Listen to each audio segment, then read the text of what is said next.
الحمد لله وكفى وسلام على عباده الذين اصطفى أما بعد قال الله تبارك وتعالى في القرآن المجيد والفرقان الحميد أعوذ بالله من الشيطان الرجيم بسم الله الرحمن الرحيم هو الذي أرسل رسوله بالهدى ودين الحق ليظهره على الدين كله ولو كره المشركون وقال الله تعالى وما أرسلناك إلا كافة للناس بشيرا ونذيرا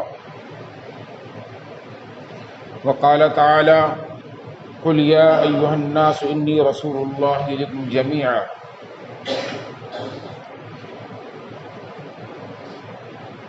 وقال النبي صلى الله عليه وسلم إنما بعثت لأتمم مكارم الأخلاق أو كما قال علیہ الصلاۃ والسلام۔ قابل احترام سامعین اور فرزندان ملت اسلامیہ،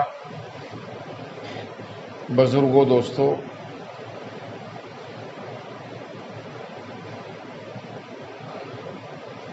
ماہ ربیع الاول چل رہا ہے۔ ربیع کہتے ہیں موسم بہار کو، اول پہلا موسم بہار۔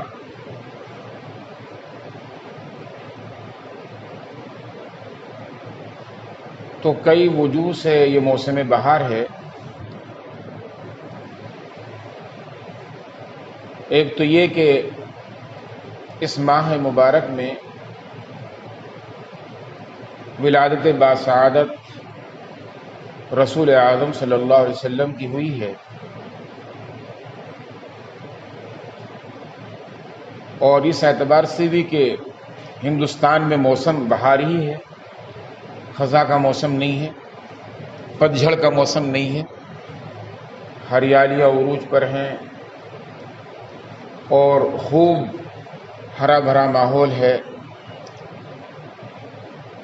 درختوں پر پتے ہرے ہیں، فصلیں لہلہا رہی ہیں، بہت کچھ نظر آتا ہے اس موسم میں، کیونکہ شبنم گرتی ہے ایسے موسم میں، اور وہ شبنم کے قطرے سرسبز و شاداب رکھتے ہیں تمام درختوں کو، تمام چیزوں کو۔ میں نے آپ حضرات کے خدمت میں چند آیات پیش کری اور تلاوت کی، جس میں اللہ نے اپنے پیارے نبی صلی اللہ علیہ وسلم کی بعثت کے بارے میں بتایا کہ وہ ذات ہے کہ جس نے بھیجا ہے اپنے رسول کو دین حق دے کر اور ہدایت کا سامان دے کر، بالہدا، تاکہ ساروں کے سارے ادیان پر، دینوں پر غالب آ جائے،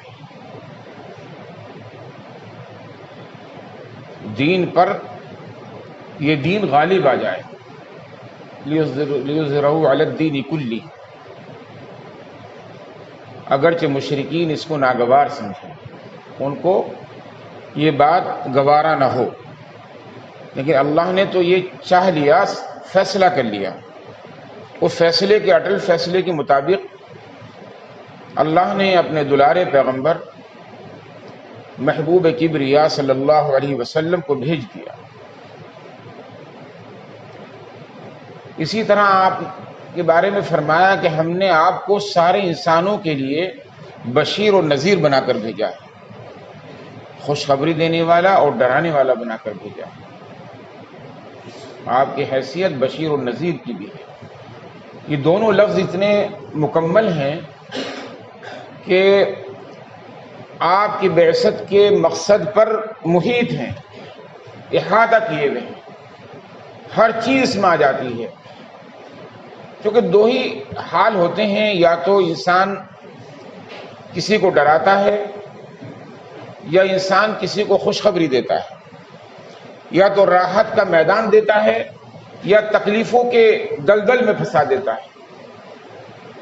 دو ہی حال گزرتے ہیں، بشارت میں راحتوں کے، نعمتوں کے، وسعتوں کے فیصلے ہیں، برکتوں کے فیصلے ہیں،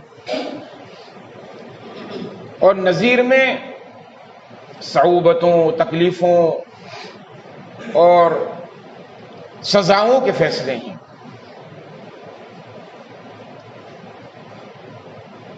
امام الانبیاء سرور کائنات صلی اللہ علیہ وسلم دنیا میں تشریف لائے تو حضرت شیخ سعدی علیہ الرحمہ فرماتے ہیں، یا صاحب الجمال و یا سید البشر، یا صاحب الجمال و یا سید البشر، من وجہ المنیر لقد نور القمر، لا يمكن الثناء كما كان حقه بعد از خدا بزرگ توی قصہ مختصر۔ یہ مکمل شعر ہے، 4 مصروں پر مشتمل ہے، 2 شعر ہوئے، ایک شعر نہیں ہوا، عربی کے اشعار ہیں۔ ہم یہ آخری والا مصرع تو یاد رکھتے ہیں، بعد از خدا بزرگ توی قصہ مختصر، لیکن ان 3 مصروں کے بغیر وہ نامکمل ہے۔ یا صاحب الجمال، اے جمال والے، خوبصورتی آپ کو اعلیٰ درجے کی عطا کی گئی تھی، 14ویں رات کے چاند سے زیادہ اللہ نے آپ کو منور فرما رکھا تھا، روشن بنایا تھا۔ حضرت عائشہ خود فرماتی ہیں کہ میں ایک وقت میں 14ویں رات کی چاند کو دیکھتی ہوں اور ایک طرف آپ کے چہرے انور پر نظر ڈالتی ہوں تو آپ کے چہرے انور کی نورانیت سے وہ چاند ماند ہو جاتا ہے، کمزور پڑ جاتا ہے۔ یہ آپ کے نور کا حال تھا، اور آپ کے نور کا یہ حال تھا، حسن یوسف دم عیسیٰ ید بیضا داری، آنچ خوب ہمدارن تو تنہا داری۔ حسن میں، کمال میں، جمال میں اور اوصاف حمیدہ میں آپ کو وہ رتبہ کمال حاصل تھا کہ جو کسی دوسرے پیغمبر کو آپ کے علاوہ کسی نبی کو بھی، کسی رسول کو بھی وہ کمال عطا نہیں ہوا تھا۔ ملا ضرور ہے، حسن ملا حضرت یوسف کو، معجزات بھی ملے تمام انبیاء اور رسولوں کو، پوری دنیا پہ حکومت کی حضرت سلیمان علیہ السلام اور دوسرے نبیوں کے بارے میں ملتا ہے، لیکن آپ کو یہ سب کچھ دیا مگر وہ بتمامی ہی دیا، بکمالی ہی دیا، بکمالی ہی عطا کیا۔ وَيَا صاحب الجمال وَيَا سید البشر، انسانوں کے سردار، سید البشر، انسانوں کے آقا، انسانوں کے سردار، انسانوں کے امام، نبیوں کے امام۔ سید مانے صرف برادری نہیں ہے، سید مانے سردار کی۔ یہ کہہ دینا کافی نہیں کہ ہم سید ہیں، سید بننے اگر کوئی ہے تو اس کو اس کا لحاظ بھی رکھنا ہوگا، اس کا تعلق رسول اکرم صلی اللہ علیہ وسلم کے تعلق سے جڑتا ہے، اس سے نسبت ہوتی ہے، تو اسے اپنے اندر وہی اوصاف، وہی کمالات بھی پیدا کرنے ہوں گے، کیونکہ انسان کامل و مکمل بنتا ہے اپنے اوصاف سے، لائق تعریف بنتا ہے اپنی صفات سے، اپنے کردار سے، اپنے عمل سے، ٹھپے سے نہیں بنتا۔ ٹھپا لگا دیا، مہر لگا دی، مہر تو ہی لگتی ہے۔ سید ہوں، شیخ ہوں، یہ ہوں، وہ ہوں، قریش ہوں، عمل سے بنتا ہے۔ آپ کے بارے میں فرمایا گیا، آپ سے خود کہلوایا کہ آپ اعلان کر دو، فرما دو کہ میں تمام انسانوں کے لیے رسول بنا کے بھیجا گیا، انی رسول اللہ علیکم جمیعا، تمام انسانوں کے لیے، صرف عرب کے لیے نہیں، صرف حبش کے لیے نہیں، صرف یمن کے لیے نہیں، ایران اور مصر کے لیے نہیں، بلکہ پوری دنیا کے لیے، تمام انسانوں کے لیے، جمیع انسانوں کے لیے میں رسول بنا کر بھیجا گیا۔ عرب و عجم سب کے لیے بنا کے، مشرق و مغرب سب کے لیے بنا کے بھیجا گیا۔ ان 3 آیتوں کے مفہوم کی روشنی میں جو میں نے پڑھی، اب آپ کی بات سمجھ میں آئے گی اور ہماری بھی بات سمجھ آ جائے گی انشاءاللہ۔ اللہ کے رسول صلی اللہ علیہ وسلم کو بھیجا گیا، خاتم الانبیاء ضرور بنایا گیا آپ کو۔ قرآن کہتا ہے وَلَٰكِن رسول اللہ وخاتم النبیین، آپ نبیوں کے خاتم ہیں، نبیوں پہ آخری مہر ہیں آپ۔ نبوت کا سلسلہ مسدود ہو چکا ہے، کوئی رسول نہیں آئے گا رسالت کا دعویٰ نہیں کر سکتا، اور کوئی نبی نہیں آئے گا نبوت کا دعویٰ کر سکتا۔ جو آئے گا وہ جھوٹا ہوگا، کذاب ہوگا۔ اس پر تحریکیں بھی جاری ہیں اور بہت کچھ مومنٹ بھی ہوتا ہے اس پر کہ ختم نبوت۔ اس دور میں بھی یہ سر اٹھایا کچھ لوگوں نے، آپ کے دور میں خود ایسی ہمت اور جرأت سے کام لیا۔ مسیلمہ بن کذاب اور 1-2 عورتوں کا بھی ذکر ملتا ہے کہ انہوں نے یہ دعویٰ کیا، دعویٰ نبوت کیا، تو اللہ نے ان کو ملعون قرار دیا، خود انہی کے قوم کے لوگوں نے، اور انہی کے درمیان سے ان پر لعنت کی بوچھار ہوئی اور ان کو ذلیل و رسوا کیا گیا۔ چہ جائے کہ ان کی نبوت کے دعوے پر کچھ غور و خوض ہوتا، نظر ثانی ہوتی، غور و فکر ہوتا، ایسا بالکل نہیں ہوا۔ وہ دن بدن ملعون ہوتے گئے، مردود ہوتے گئے، اللہ نے انہوں ذلت کی موت دے دی، تو کہ جھوٹی بات تھی، نہ چلنے والا سکہ تھا۔ اس پر کام بھی ہو رہا ہے، لیکن اصل حیثیت رسول اللہ صلی اللہ علیہ وسلم کی کیا ہے؟ وہ ہے تکمیل نبوت، نبوت کو مکمل کرنا، رسالت کو مکمل کر دینا۔ خاتم تو آپ ہیں ہی، آپ کے بعد کوئی نبی نہیں آئے گا، کوئی رسول کا تصور نہیں ہے قیامت تک، لیکن اصل حیثیت آپ کی، اصل کمال کیا ہے، اصل امتیاز کیا ہے؟ وہ یہ ہے کہ آپ نے نبوت کو، رسالت کو مکمل کیا، جس کا مطلب یہ ہوتا ہے کہ وحی کو مکمل کر دیا، کلام الہی کو مکمل کر دیا، قانون خداوندی کو مکمل کر دیا، انسانیت کو مکمل کر دیا، جس کا مطلب یہ ہوتا ہے۔ اس کا اعلان آپ کی زبان مبارک سے حجۃ الوداع کے موقع پر اتمام حجت کے طور پر ہو چکا ہے۔ 100 لاکھ کے مجمع کو آپ نے حجۃ الوداع، جو آخری حج تھا آپ کا، اس موقع پر سب کو جمع کر کے جو آپ نے فرمایا اور سب سے پوچھا کہ کیا میں نے تمہیں امانت پہنچائی یا نہیں پہنچائی؟ میں نے دین کی ساری باتیں تمہارے کانوں تک پہنچائی نہیں پہنچائی؟ بتاؤ یا معاشر صحابہ، اے جماعت صحابہ، میں نے تم تک یہ بات پہنچا دی یا نہیں پہنچا دی، تاکہ قیامت کی تم میرا گریبان نہ پکڑ سکو۔ میں اس کا مفہوم بیان کر رہا ہوں، لفظ بلفظ نہیں بات کہہ رہا ہوں، کیونکہ حدیث کے الفاظ میں خراش تراش نہیں ہونی چاہیے۔ مفہوم کا مطلب ہے کہ اس میں گنجائش رہتی ہے جملوں کے بدلنے کی۔ تو رسول عربی صلی اللہ علیہ وسلم نے اعلان فرمایا اور حاضرین نے، مجمع نے یک زبان ہو کر کہا کہ یا رسول اللہ صلی اللہ علیہ وسلم، آپ پر ہماری جان قربان ہو، آپ نے ہم تک سب پہنچا دیا۔ آپ نے پھر اعلان فرمایا اللہم اشہد، اللہم اشہد، اللہم اشہد، اے اللہ تو گواہ رہنا، گواہ رہنا، گواہ رہنا، میں نے سب پہنچا دیا۔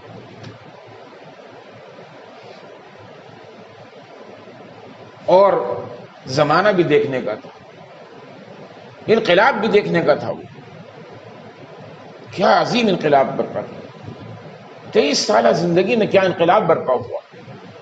جب آپ کی آمد مبارک ہوئی، آپ کی تشریف آوری ہوئی، تو عرب جہالت کے اندھیروں میں گھرا ہوا تھا۔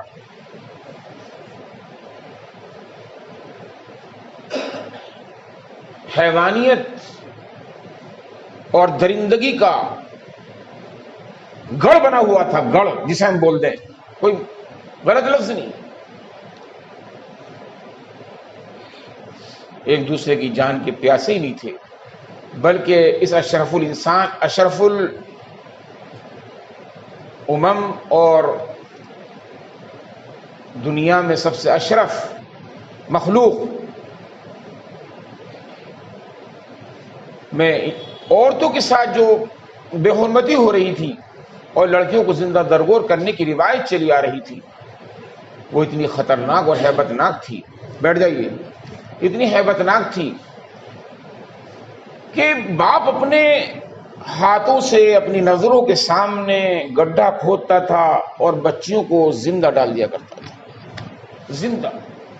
ہوش و حواس میں بچیاں ہوتی تھی، کبھی کبھی اتنی عمر ہو جاتی تھی، بچی سمجھتی تھی کہ مجھے میرا باپ اپنے دل کے ٹکڑے کو، اپنے جگر گوشے کو اپنے ہاتھوں سے انتہائی حیوانیت کے ساتھ، درندگی کے ساتھ گڑھا کھود کر ڈالا، اور وہ لپٹ رہی ہے باپ کے کلیجے کو، لپٹ رہی ہے کہ اے ابا جان کیا کر رہے ہو،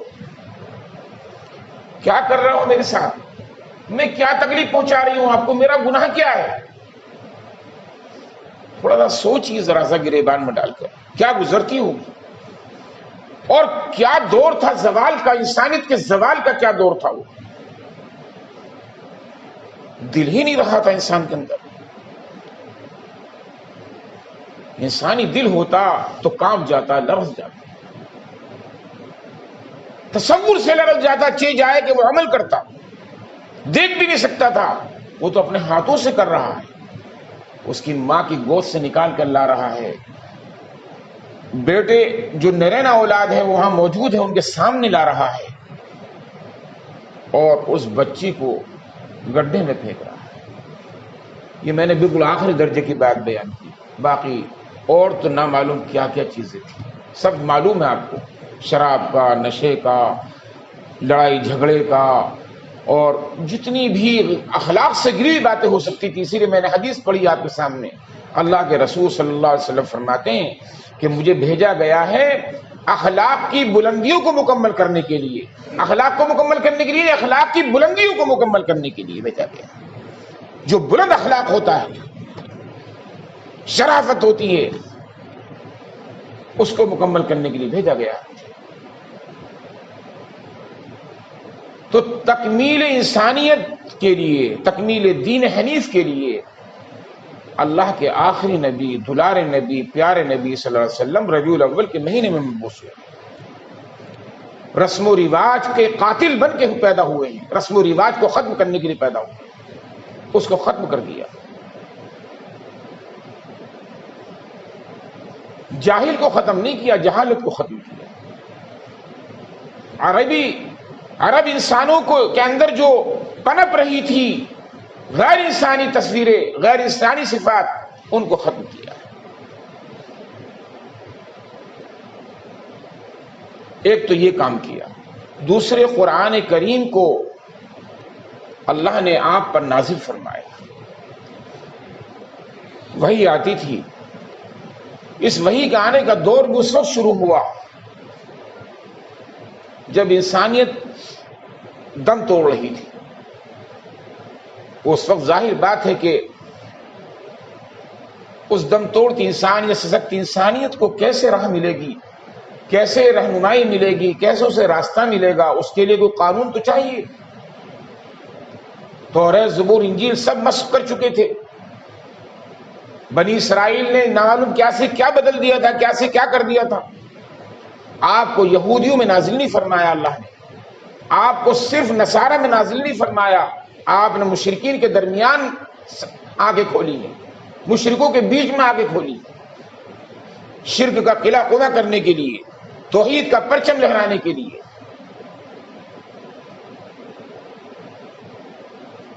لیکن مخاطب سب تھے، آپ کے مخاطب سب تھے.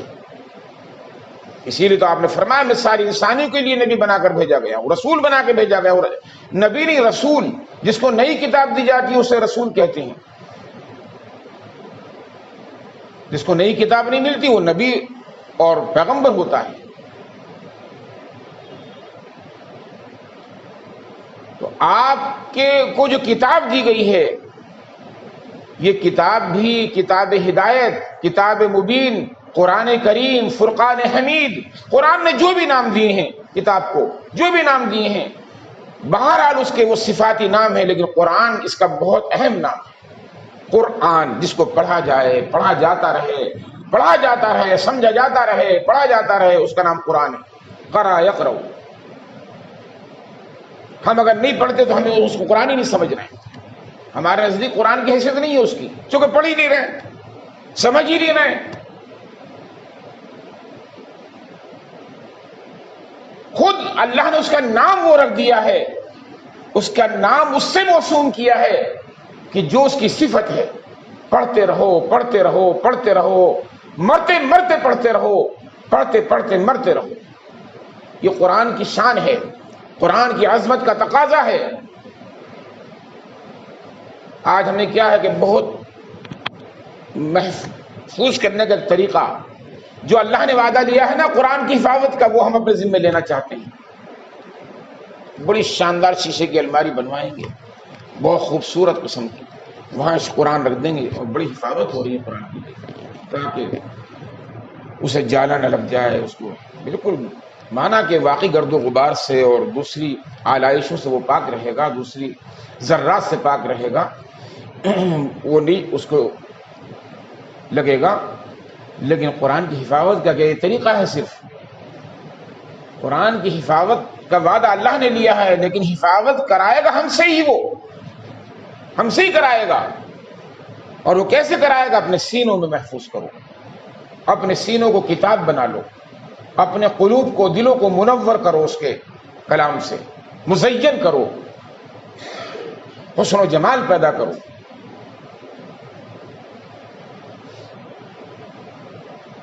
تو شعر کہہ رہا ہے وَيَا سید البشر، روشن چہرہ ایسا کہ جو چاند کی طرح منور ہے، چاند کی طرح منور ہے۔ لقد نُوِّرَ القمر، منور کر دیا گیا چاند جسے، ایسے آپ کا چہرہ جگمگا رہا ہے، آپ کا چہرہ انور سے پھول برس رہے ہیں، خوبصورتی کا ڈنکا بج رہا ہے۔ بعضوں نے تو یہاں تک کہا کہ آپ چلتے تھے تو کبھی کبھی روشنی نمودار ہوتی، آپ کا سایہ نہیں تھا، آپ کا نور، آپ کے اندر نورانیت اللہ نے ممتاز درجے کی عطا فرمائی تھی، خوشبو آپ کے اندر سے نکلتی، پسینے میں بھی خوشبو تھی۔ یقیناً سب کچھ ہمارا ایمان اور عقیدے کا حصہ ہے۔ ختم نبوت کے جتنے کام کر رہے ہیں وہ بہت بہترین بات ہے اور انہیں ہمیں سراہنا چاہیے، لیکن آج اس پیغام کی ضرورت ہے کہ دین کو مکمل کرنے کے لیے آپ کو بھیجا گیا تھا، تکمیل دین حنیف کے لیے بھیجا گیا تھا، صرف ختم نبوت کا اعلان کرنے کے لیے نہیں بھیجا تھا۔ اور یہ ذمہ داری امت پر ڈالی تھی۔ حجۃ الوداع پہ یہ بھی وعدہ لیا تھا سارے حاضرین سے، فَلْيَشْهَدِ الْغَائِبُ فَلْيُبَلِّغِ الشَّاهِدُ الْغَائِبَ، معاف کیجیے گا تھوڑا لفظ بدل گیا، فَلْيُبَلِّغِ الشَّاهِدُ الْغَائِبَ، یہاں سے پہنچا دیں، جو موجود ہے وہ غائب تک پہنچا دیں، جو پیغام میں نے دیا ہے، جو بات میں نے کہی ہے، جو حجت تمام کی ہے، وہ سب تک پہنچا دیں۔ جو یہاں نہیں آئے، ضعیف نہیں آئے، عورتیں نہیں آئیں، اور نہیں آئے، ان سب تک پہنچا دیں، مریض نہیں آئے۔ وہاں تو ہمت نہیں تھی کہ کسی کو کوئی بلا عذر کے کوئی نہ آ سکے،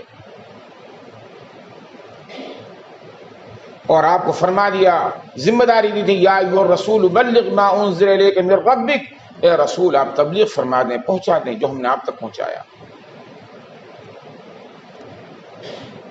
تو بہرحال یہ تکمیل دین حنیف جو اللہ کے رسول صلی اللہ علیہ وسلم کی زندگی کا بہترین معجزہ، بہت کم وقت میں، مختصر مدت میں جو ہم تک پہنچا، آج ہماری ذمہ داری یہ ہے کہ ہم اپنے اخلاق کو بہتر بنائیں، اپنے اخلاق کو سنواریں، اور برائیوں سے روکنا، بھلائیوں کی دعوت دینا، خوبیوں کو پھیلانا، اچھائیوں کو پھیلانا، یہ ہماری زندگی کا اوڑھنا بچھونا ہونا چاہیے۔